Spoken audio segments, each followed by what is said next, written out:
অর্জিত অধিকার খর্ব করা চলবে না। শ্রমিকদের সামাজিক নিরাপত্তা দিতে হবে, শ্রমিকদের সমকাজে সমবেতন দিতে হবে, মজুরি দিতে হবে এবং সিএনজি, পেট্রোল, ডিজেলের অত্যধিক দাম বৃদ্ধি হয়েছে এবং মাসুল বৃদ্ধি হয়েছে, ওইটাকে কমাতে হবে।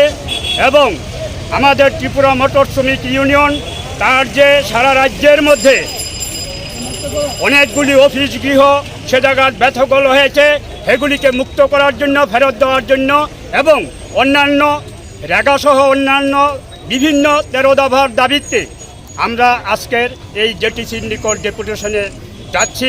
পরিবহন শ্রমিকরা, আমরা বিভিন্ন ট্রেড থেকেও এখানে শ্রমিকরা এসেছেন। আমরা চাই জেটিসির এই বিষয়গুলি সমস্ত কিছু বিশ্লেষণ করে আগামী দিনে শ্রমিকদের স্বার্থে সে জায়গার মধ্যে একটা ভূমিকা গ্রহণ করবেন। এটাই হলো আমাদের আজকের কর্মসূচি। সকলকে ধন্যবাদ। আপনার নাম? আমার নাম মানিক সাহা, ডেজিগনেশনটা? জেনারেল সেক্রেটারি, ত্রিপুরা মোটর শ্রমিক ইউনিয়ন।